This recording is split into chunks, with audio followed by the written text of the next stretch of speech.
अस्सलामुअलैकुम दोस्तों, मेरा नाम डॉक्टर लियसगर है और आज की इस वीडियो में हम डिस्कस करने जा रहे हैं first year physics chapter number 9 nature of light के एक टॉपिक को डिस्कस करने जा रहे हैं। उस टॉपिक का नाम है माइकलसन्स इंटरफेरोमीटर।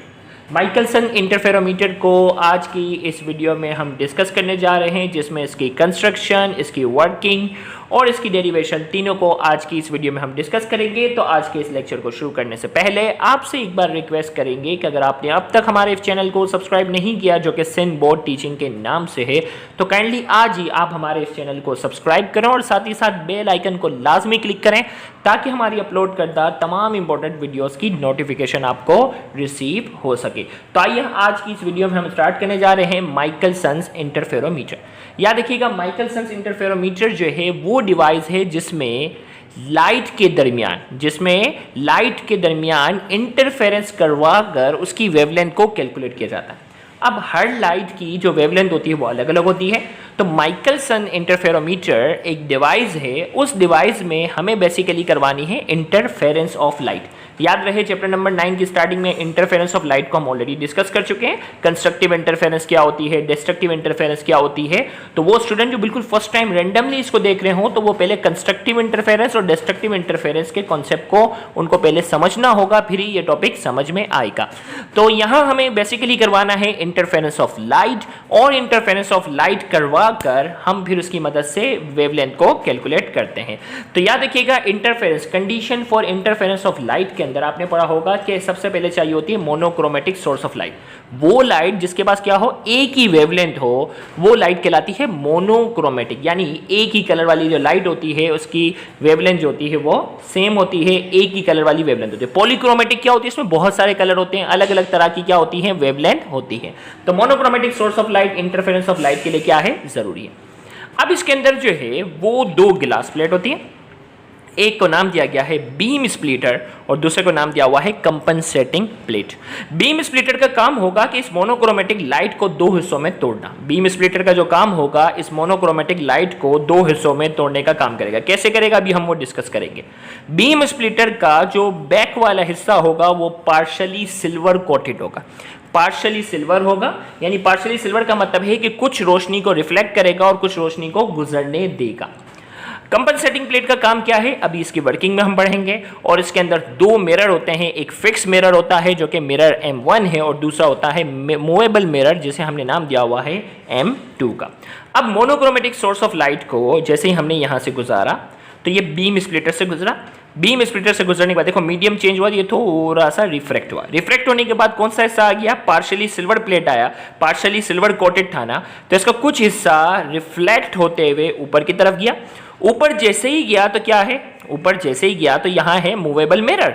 अब यहाँ मिरर से रिफ्लेक्ट हुआ, रिफ्लेक्ट होते हुए दोबारा आया, दोबारा जो है वो क्या हुआ, दोबारा जो है वो रिफ्रैक्ट हुआ और पार्शली सिल्वर से कुछ हिस्सा गुजर जाता है ना, कुछ हिस्सा रिफ्लेक्ट होता है, कुछ हिस्सा रिफ्लेक्ट होते हुए ऊपर गया था, अब कुछ हिस्सा जो है वो नीचे की तरफ आ जाएगा। पहली बीम आ गई, देखो इसे ब्लू बॉल पेन से शो किया, दूसरी वाली बीम को मैंने ब्लैक मार्कर से शो किया ताकि दोनों को मैं अलग अलग बता सकूं।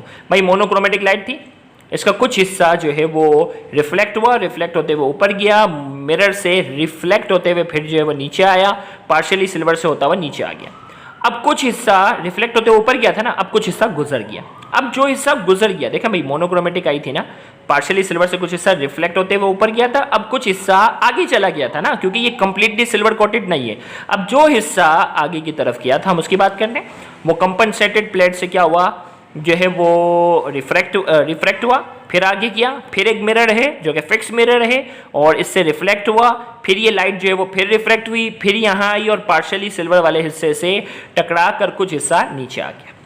अब ये जो दो लाइट की वेव है उनके दरमियान ये आपस में जाकर क्या हो जाएंगी, सुपरपोज होंगी, कंबाइन होगी और उनके दरमियान क्या होगी, इंटरफेरेंस होगी। वो कंस्ट्रक्टिव भी हो सकती है और डिस्ट्रक्टिव भी हो सकती है, क्योंकि यहाँ हमने जो है वो इस तरीके से दोनों लाइट को, क्योंकि हमने condition for interference of light के अंदर पढ़ा था कि सोर्स ऑफ लाइट मोनोक्रोमेटिक होनी चाहिए, दोनों के दरमियान जो है वो दोनों की वेवलेंथ, फ्रीक्वेंसी और एम्पलीट्यूड सेम होना चाहिए, यानी सोर्स ऑफ लाइट एक ही होना चाहिए और इसे दो हिस्सों में हम तोड़ देते। तो हमने एक ही सोर्स ऑफ लाइट एक ही था, जिसे दो हिस्सों में हमने तोड़ दिया, एक ब्लू से मैंने शो किया यहाँ आया था और दूसरा ब्लैक से भी मैंने करके बता दिया। अब यहाँ जो है वो आई है और ये बता रहा है कि यहाँ इस पार्ट पर जो है वो इंटरफेरेंस होगी और वो इंटरफेरेंस कंस्ट्रक्टिव भी हो सकती है और डिस्ट्रक्टिव भी हो सकती है। और आइए अब हम बात करते हैं, तो इंटरफेरेंस ऑफ लाइट करवा दी ना, अब आगे हम बात करते हैं माइकलसन इंटरफेरोमीटर की जो है वो पेपर में कैसे लिखना है। ये डायग्राम तो आपने बना दी, अब डायग्राम बनाने के बाद पेपर में आपने कैसे लिखना है हम उसकी बात करते हैं। आइए हम बात करते हैं कि पेपर में माइकलसन इंटरफेरोमीटर आपने किस तरीके से लिखना है। तो सबसे पहले हम बात करते हैं introduction. A Michelson interferometer is a device, introduction की बात करेंगे। माइकलसन इंटरफेरोमीटर एक डिवाइस है which is used to determine the wavelength of light, जिसकी मदद से हम लाइट की वेवलेंथ मालूम करते हैं by using interference of light. Interference of light यानी लाइट के दरमियान हम इंटरफेरेंस करवाते हैं और इंटरफेरेंस की मदद से हम लाइट की वेवलेंथ को क्या करते हैं, कैलकुलेट करते हैं। फिर कंस्ट्रक्शन की अगर हम बात करते हैं कि आपने माइकलसन इंटरफेरोमीटर में कंस्ट्रक्शन में क्या लिखना है। Uh Michelson interferometer consist of, Michelson interferometer में क्या है, uh monochromatic source of light, अभी डायग्राम में बताया था मोनोक्रोमेटिक सोर्स ऑफ लाइट चाहिए। अब partially silver beam splitter, beam splitter जो था वो पार्शियली सिल्वर था। Uh compensating plate, compensated plate जो थी जो कि आगे मजीद उसमें रिफ्लेक्शन करवाने में मदद कर रही थी।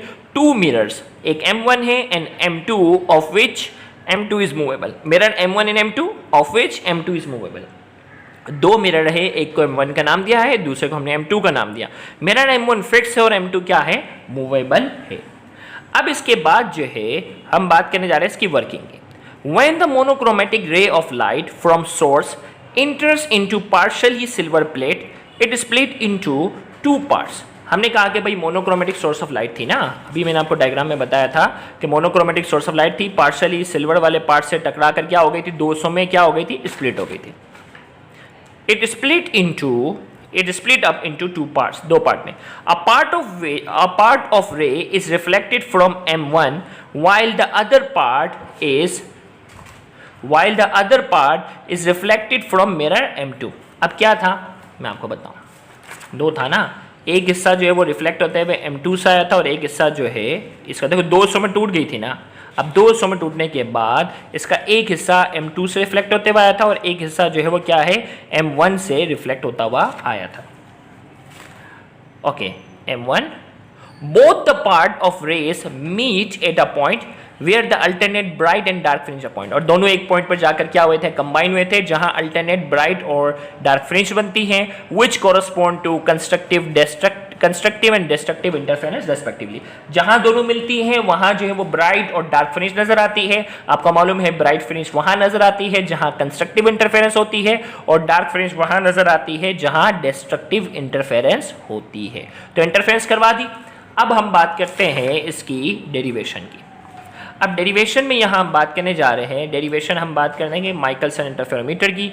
टू सक्सेसिव ब्राइट और dark fringe are obtain when the movable mirror is move by lambda upon 2। अब ये वो मिरर जो है ना, मूवेबल मिरर को हम कितना मूव करते हैं, लैम्डा अपॉन 2 के बराबर मूव करते हैं, तो दो सक्सेसिव ब्राइट और डार्क फ्रिंज क्या होती हैं, प्रोड्यूस होती है।